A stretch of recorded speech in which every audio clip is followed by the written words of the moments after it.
Bom, então nós vamos hoje continuar e acabar o segundo capítulo da segunda parte do livro Há 2000 anos. O capítulo que se chama Sombras e Núpcias. Na semana passada a gente viu a conversa, né, entre a Fúvia e a filha dela, algumas intenções, né, não muito dignas, mas a gente entende, né, como sendo o nível, né, onde elas estão.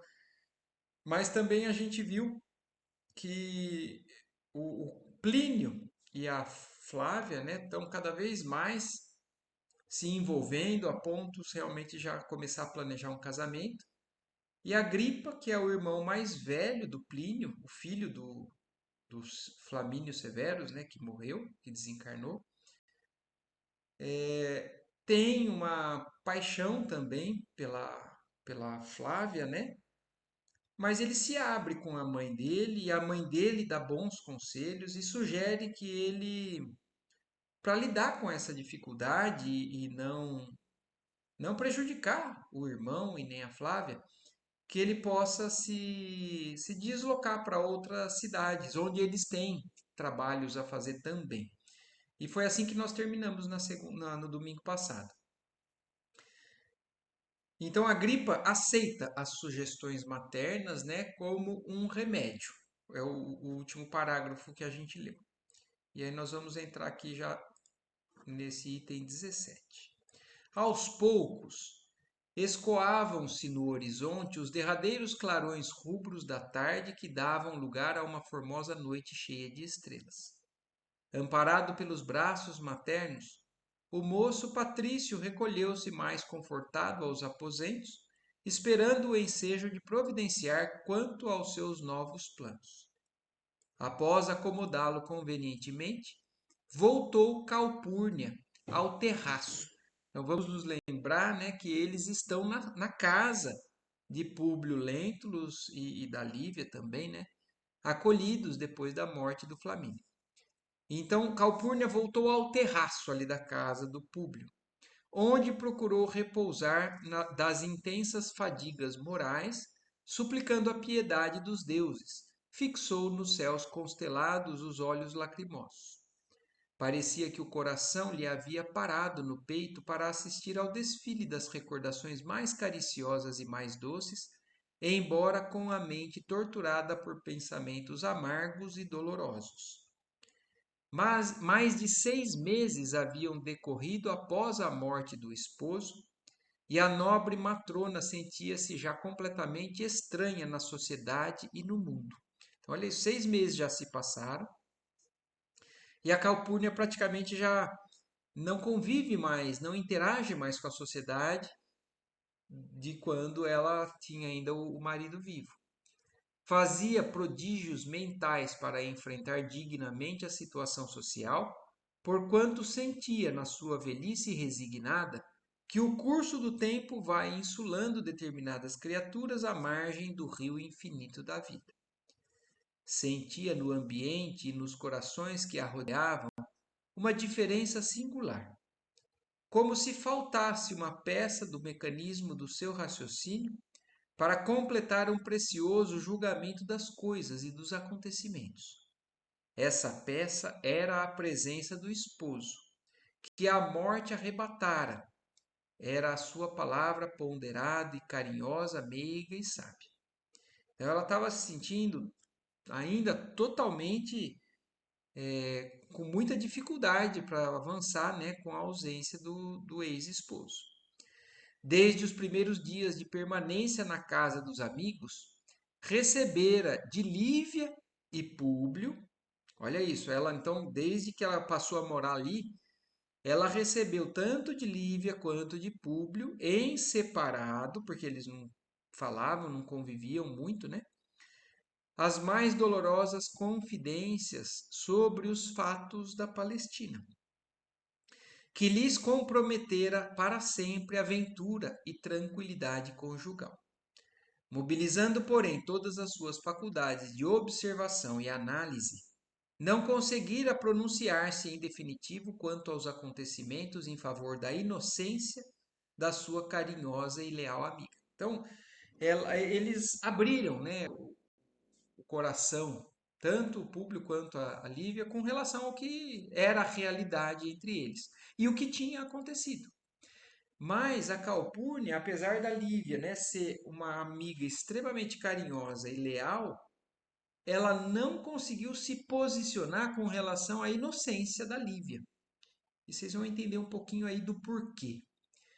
Se aos seus olhos Públio Lentulus era o mesmo homem integrado no conhecimento de seus nobilíssimos deveres junto do Estado e das demais caras tradições da família patrícia, Lívia pareceu-lhe excessivamente modificada nos seus modos de crer e de sentir. Então ela estava tentando fazer uma análise do que estava acontecendo para tentar entender, né? E na concepção dela, Públio falava e contava a versão dele, e ela via Públio ainda de posse de todos os valores, que para ela era importante, para Públio também era importante. Mas para Lívia, na figura de Lívia, ela nota que Lívia estava diferente. Mas estava diferente não por conta do relacionamento que ela pode ter tido com Pôncio Pilatos, mas na questão que Lívia mudou sua concepção religiosa. Então, a maneira de acreditar sobre a vida, sobre os deuses e tudo mais, e sentir as coisas, o relacionamento com os escravos, para Calpurnia, isso foi algo que ela não estava conseguindo entender. Na sua concepção de orgulho e vaidade raciais, então olha isso, porque a gente sabe que para eles, o público está demonstrando isso desde o começo. Eles têm certos valores, mas a concepção do orgulho e vaidade racial para eles é um valor que não deve ser mexido. É algo bom, não é algo como a gente já enxerga. O orgulho demais, a vaidade demais é um grande problema para nós. Para eles, não. Então, na sua concepção de orgulho e vaidade raciais, não podia admitir aqueles princípios de humildade, aquela fraternidade e aquela fé ativa, de que Lívia dava pleno testemunho junto dos próprios escravos, dentro dos postulados da nova doutrina que invadia todos os departamentos da sociedade. Quando desejava ela ter ainda o esposo a seu lado, de modo a poder submeter-lhe aqueles assuntos íntimos, a fim de lhe adotar a opinião sempre cheia de ponderação e sabedoria, mas agora estava sozinha para raciocinar e agir, com plena emancipação de consciência, e por mais que buscasse no íntimo uma solução para o doloroso problema conjugal dos amigos, nada podia dizer nas suas observações e no exame das tradições familiares cultivadas pelo seu espírito com o máximo de orgulho e de carinho. Então, ela também, por não entender ainda muito bem a modificação, a transformação da Lívia, e também pelo sentimento da falta do marido para apoiar, para se apoiar, para discutir, para tomarem juntos uma decisão, ela não conseguiu se posicionar. No céu brilhavam miríades de constelações dentro da noite, acentuando o mistério de suas penosas divagações, quando a seus ouvidos chegaram alguns rumores de passos que se aproximavam. Era Públio, que, terminada a refeição, vinha igualmente ao terraço, descansar o pensamento. Então, lembrando, porque eles estão na casa de Públio, Públio ia e com frequência e agora estava indo lá também no local onde ela estava, com todos esses pensamentos, né? Por aqui? Perguntou a matrona com bondade. Sim, minha amiga. Apraz-me voltar em espírito aos dias que já me foram. Por vezes aprecio o repouso nesse terraço, a fim de contemplar o céu. Para mim, é de lá, dessa cúpula imensa e estrelada que recebemos luz e vida. É lá que deve estar o nosso inesquecível Flamínio, embalado pelo carinho dos deuses generosos. E de fato, nobre Calpurnia, prosseguiu o senador atencioso, era este um dos lugares prediletos de nossas palestras e divagações, quando o sempre lembrado amigo me dava as honras de suas visitas a esta casa. Foi ainda aqui que, muitas vezes, trocamos ideias e impressões sobre a minha partida para a Judéia, nas vésperas de minha prolongada ausência de Roma, há mais de 16 anos. Então, não sei se vocês se lembram, no começo do livro, era justamente ali naquele terraço que estava Flamínio e Públio conversando sobre aquela questão e que no fim decidiram ir para Palestina, o Públio. Longa pausa sobreveio, parecendo que os dois aproveitavam as claridades suaves da noite com idêntica vibração espiritual para descerem ao túmulo do coração, exumando as lembranças mais queridas, em resignado e doloroso silêncio. Após alguns minutos, como se desejasse modificar o curso de suas recordações, exclamou a veneranda matrona: lembrando-nos de tua viagem no passado, preciso avisar-te de que a gripa deve partir para o Avênio tão logo se sinta restabelecido. Então ela aproveitou, porque eles estavam naquele momento melancólico, né? Os dois lembrando de coisas que estavam entristecendo eles. Mas aí ela, para quebrar e também para falar algo que ela tinha que falar, porque foi o que ela tinha acabado de conversar com o Agripa, e o Agripa tinha pedido a ela, né, que ela pudesse então facilitar ou de alguma maneira intervir para que ele fosse lá nesse local, nessa cidade, né, onde ele tinha planejado ir, com algumas autorizações de ordem, inclusive militares. Foi o que foi dito mais ou menos ali. E aí foi o que ela falou então agora para Públio. O Agripa, assim que se restabelecer, deve partir para Avênio. E aí, como era novidade, né, o Públio, mas que motiva essa novidade? Perguntou o Públio com grande interesse. Há muitos dias venho refletindo na necessidade de examinarmos ali os numerosos interesses de nossas propriedades, mesmo porque, antes de morrer, era a intenção do meu morto cuidar pessoalmente deste assunto. A solução do problema, porém, é tão urgente assim? E o casamento de Plínio? Agripa não estará presente, porventura?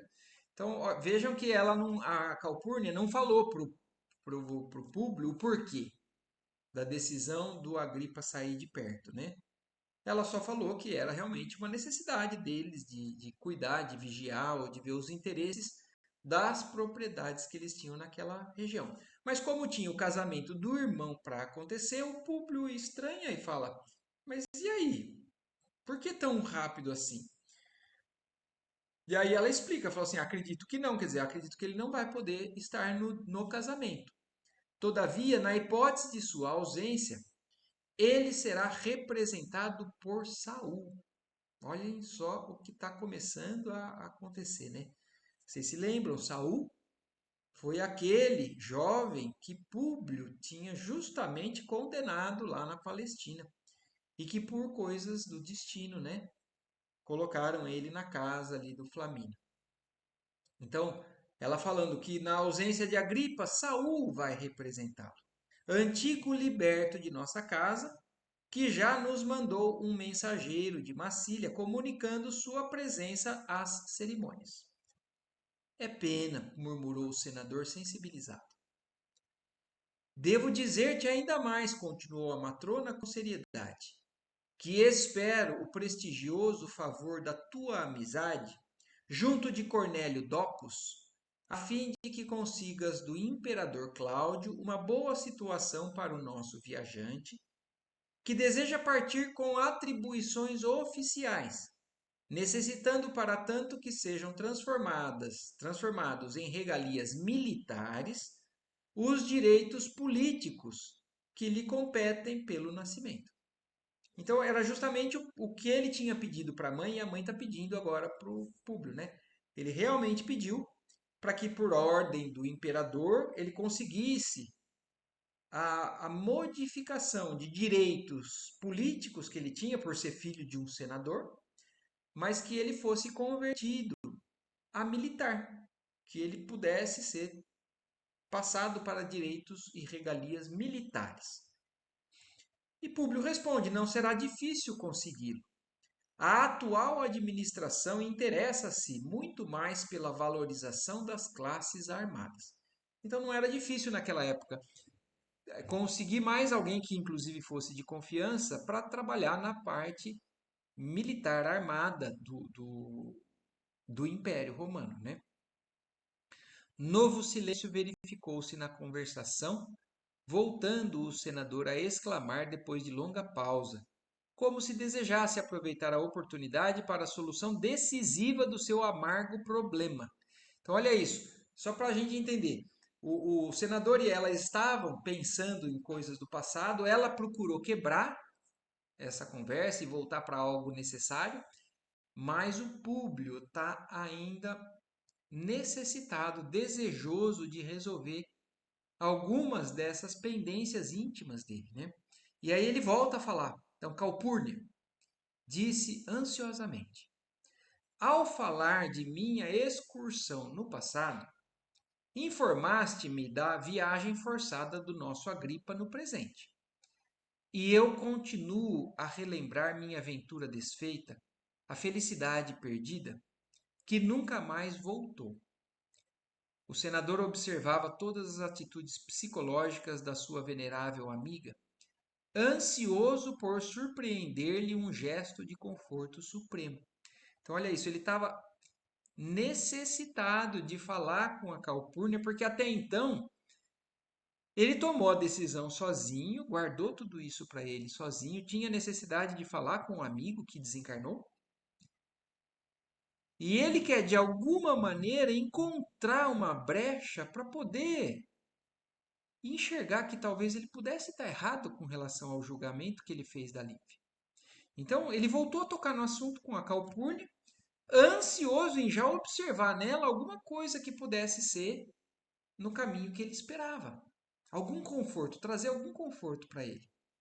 Desejava que ela, como conselheira de Lívia, quase como a própria mãe desta, pelos laços eternos e sacrossantos do espírito, lhe dissipasse todas as dúvidas, falasse da inocência da esposa, proporcionando-lhe uma certeza de que o seu coração caprichoso e egoísta de homem estava enganado.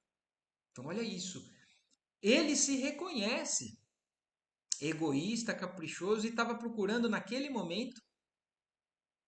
Fala assim: é ela quem conhece Lívia e ela quem vai me voltar a fazer acreditar. Eu desconstruí isso que eu criei como barreira no relacionamento entre ele e a Lívia. Mas em vão aguardou essa defesa espontânea, que não apareceu no instante necessário e decisivo. A respeitável viúva de Flamínio deixara no ar o mesmo ponto de dolorosa interrogação, murmurando com voz triste, enquanto uma réstia de luar lhe coroava os cabelos brancos. Sim, meu amigo, os deuses podem dar-nos a felicidade e podem retomá-la. Somos duas almas chorando sob o sepulcro dos sonhos mais gratos do coração. Então a Calpurnia, em vez de aliviar, na verdade, reafirmou, né, o que o Públio estava querendo aliviar. Aquelas palavras desalentadoras penetravam no peito sensível e orgulhoso do senador como sabre afiado que o rasgasse vagarosamente. Mas afinal, minha nobre amiga, exclamou ele, quase enérgico, como se esperasse resposta decisiva para a angustiosa indecisão da sua alma. Que pensas atualmente de Lívia? Públio, respondeu Calpurnia com serenidade. Não sei se a franqueza seria um mal em certas circunstâncias, mas prefiro ser sincero. Desde as penosas confidências que me fizeste sobre os fatos que se desenrolaram na Palestina, venho observando nossa amiga de modo a poder advogar a causa da sua inocência perante o teu coração. Quer dizer, ela tem procurado encontrar a justificativa para inocentar a Lívia. Mas, infelizmente, noto em Lívia as mais singulares e imprevistas diferenças de ordem espiritual. É humilde, meiga, inteligente e generosa, como sempre, mas parece menosprezar todas as nossas tradições familiares e as nossas crenças mais caras. Então, olha isso. Ela reconhece os valores da Lívia, mas fala no que toca a manutenção das tradições familiares e as crenças mais caras para eles, né? A Calpurnia está estranhando. Em nossas discussões e palestras íntimas, não me revela mais aquela timidez encantadora que lhe conheci noutros tempos, demonstrando, pelo contrário, demasiada desenvoltura de opinião a respeito dos problemas sociais que ela julga haver resolvido ao contato de uma nova fé. Então, ela realmente passou a ser uma Lívia decidida, segura da fé, dos valores novos adquiridos. Mas isso para Calpurnia soou estranho, passou a ser como um problema, como ser uma negação dos valores que ela achava que ela tinha. Suas ideias me escandalizam com as mais injustificáveis concepções de igualdade.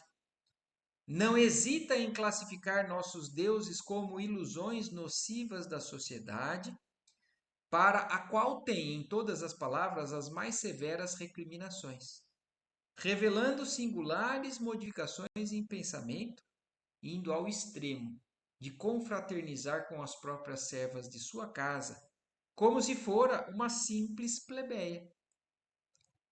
Seria uma perturbação mental, depois de alguma queda em que a sua dignidade individual fosse chamada a uma rígida reação?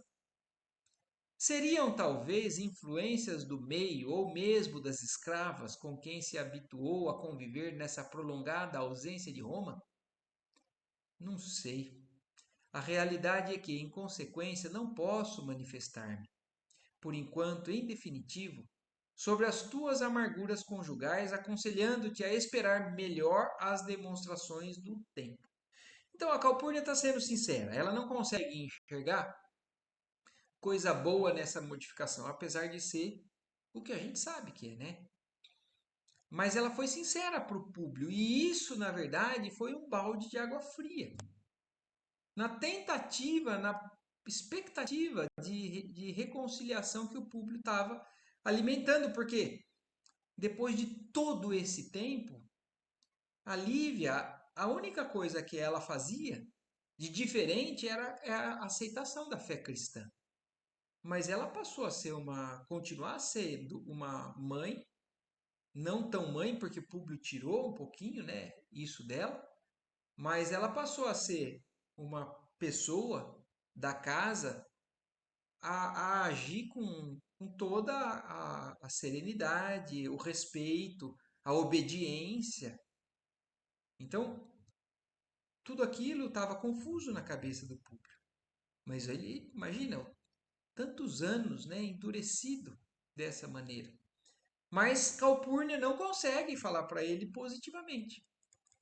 Depois de ligeira pausa, terminou a velha matrona as suas observações, inquirindo com interesse: por que permitiste o ingresso de Lívia nessas ideias novas, deixando-a à mercê desse reformador judeu, conhecido como Jesus de Nazaré? Tens razão, murmurou Públio Lentulus, extremamente desalentado. Mas o motivo baseou-se em circunstâncias imperiosas, porque Lívia acreditou que o profeta Nazareno nos havia curado a filhinha. Foste ingênuo, porque não podias admitir essa hipótese em face da evolução dos nossos conhecimentos, salvando dessas perigosas influências espirituais o espírito maleável de tua mulher. Está comprovado que esse novo credo preconiza atitudes mentais humilhantes, subvertendo as mais íntimas disposições das criaturas que o aceitam. Homens ricos e de ciência, que se submetem a esses odiosos princípios dentro do império, em favor de um reino imaginário, parecem tresvariados por terrível narcótico, que os faz esquecer e desprezar a fortuna, o nome, as tradições e a própria família.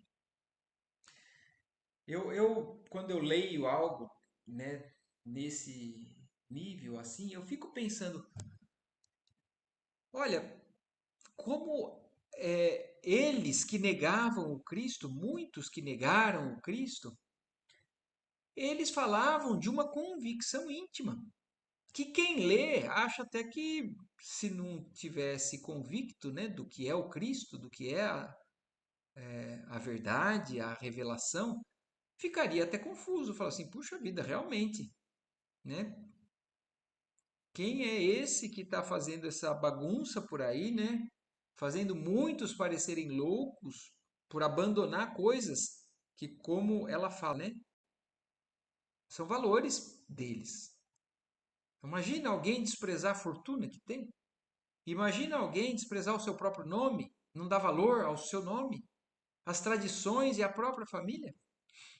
Então, é uma revolução difícil para aqueles corações que não têm sensibilidade o suficiente para entender o que Jesus veio dizer, né?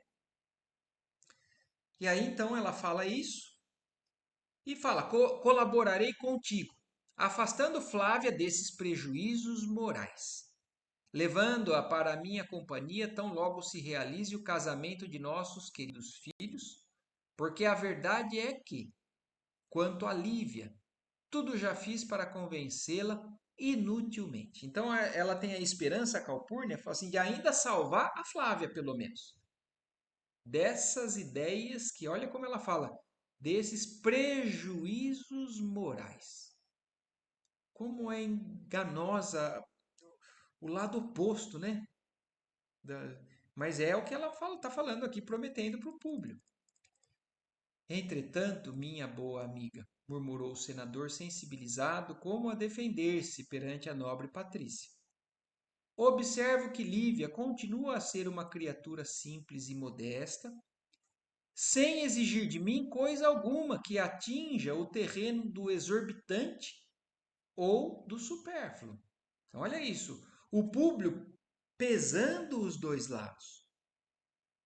Então, assim, se teve coisa que condenou ela, na sua concepção, eu estou vendo que ela tem valores que ela mantém intactos.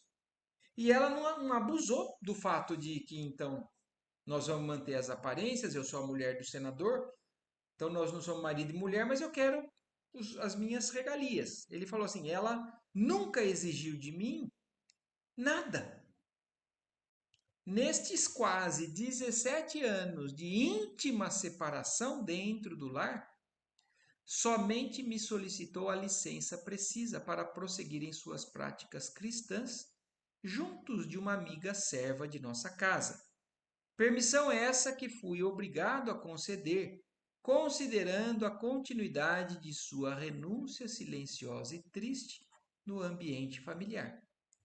Então, ele se explicando por que ele acha que realmente era o mínimo que ele poderia fazer, frente a tudo que a Lívia tinha também obedecido e feito com relação às decisões dele. Também considero que é pedir muito pouco. Mormente agora que todas as mulheres da cidade, segundo o costume, exigem dos maridos as maiores extravagâncias em luxo do Oriente.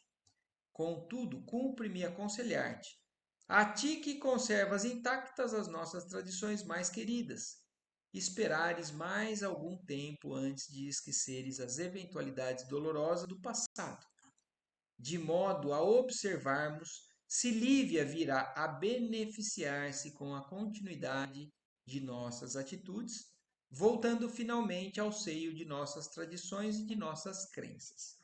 Olha isso, a Calpurnia coloca ainda, assim, eu também concordo, entendo mas eu sugiro a gente esperar um pouco mais para ver se ela é capaz de voltar a readquirir esses valores que aparentemente ela perdeu. Quer dizer, segundo a concepção da Calpurnia, pode estar fazendo isso, mas se ela não voltar atrás no que ela está menosprezando, não acha que talvez deva ser perdoado ou que deva mudar com relação à decisão.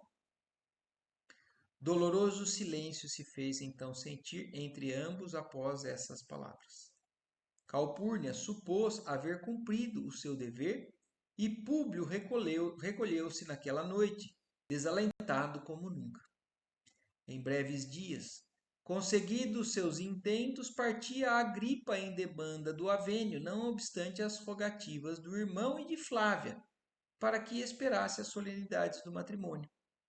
Sua resolução era, porém, inabalável, e o filho mais velho de Flamínio, enfraquecido sob o peso das suas desilusões, ia ausentar-se de Roma por espaço de alguns anos prolongados e dolorosos.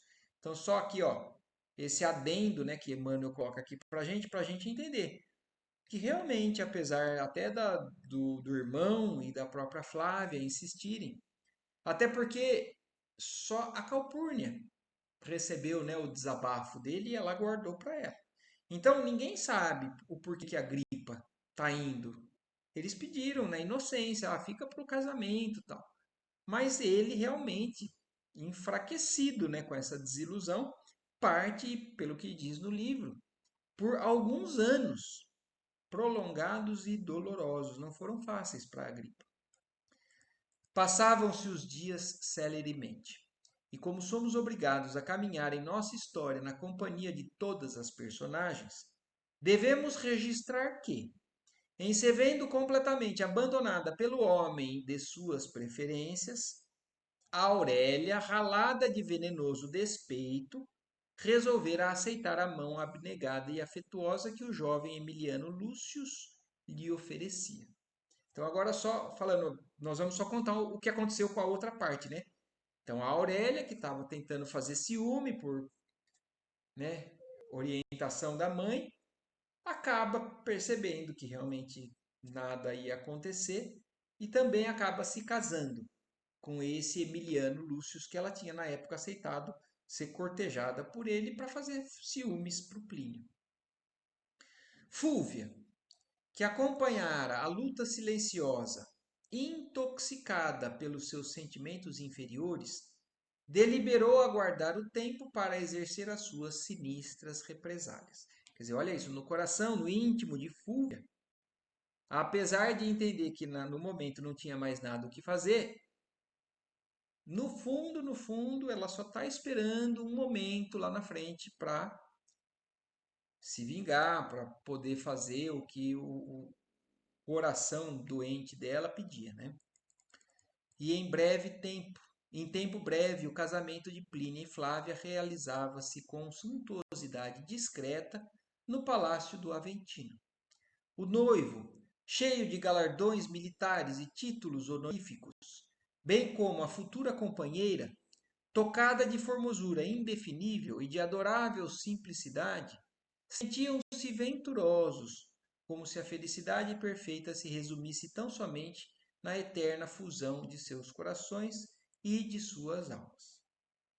Então, para eles, para o casal, era uma realização, era um sentimento, como ele fala, né? Como se aquilo fosse o mais feliz, né? Então, eles estavam bem. Aquele dia, indubitavelmente, assinalava a hora mais sagrada e mais formosa dos seus destinos. Na assistência reduzidíssima, que se compunha de relações da maior intimidade, notava-se a presença de um homem ainda jovem, que representava uma figura saliente naquele quadro, caracterizado essencialmente de acordo com a época. Então aí agora Emmanuel está chamando atenção só para mais um detalhe desse casamento, que é a presença de um jovem, de um homem, né, ainda jovem, uma figura importante aqui para o que está sendo descrito. Seus olhos impetuosos e ardentes haviam pousado sobre a noiva com um misterioso e estranho interesse. Esse homem era Saul de Gioras. Então, agora, só para a gente confirmar o que a gente já tem lembrado, né? Saul, o escravo que fugiu, na verdade, ele foi vendido, né? Achou que tinha fugido o Públio. Foi liberto por Flamínio porque ele era um bom escravo e agora, de volta à presença da família de Públio Lentulus, com um olhar misterioso para a filha dele. Então, intimamente, a gente ainda não sabe o que se passa dentro desse rapaz, né? Mas então, Saul de Gioras, que é filho de André de Gioras, aquele quem teve o contato com Públio pedindo pelo amor de Deus para que libertasse o filho, e que também acabou fazendo o sequestro do filho de Públio, que até agora eles não sabem o paradeiro. Esse homem estava no casamento da filha do Públio.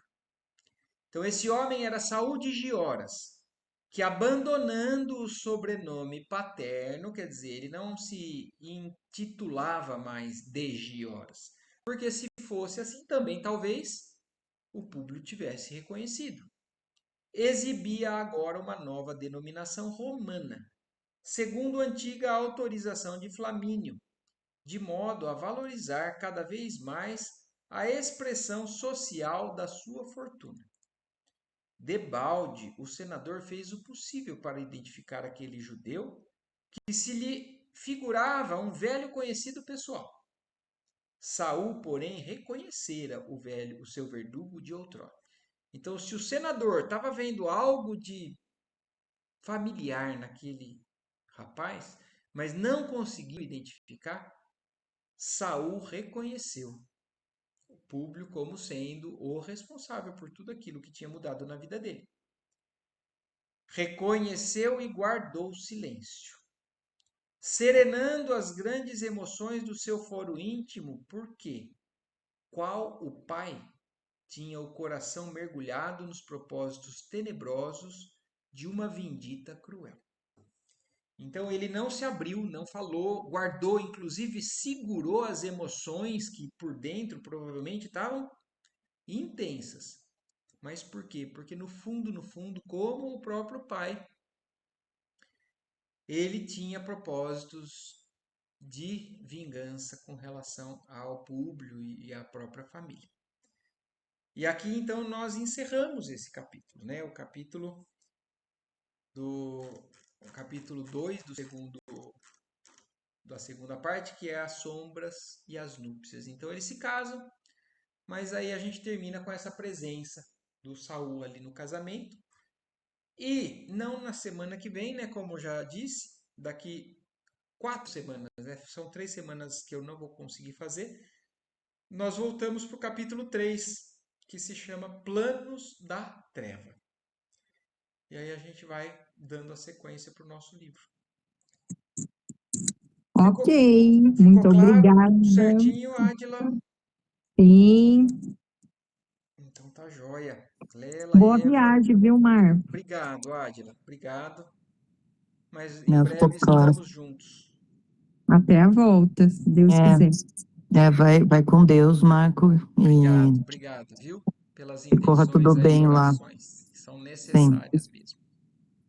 a gente vai fazer. Eu acho que a gente estava conversando hoje, né, Marco? Acho que seria legal a gente convidar todo mundo nesse momento que a gente já se reúne, fazer oração, se sintonizar e até mandar orações para você que vai estar lá nesse processo Exatamente, de Lela, bem ajuda. lembrado.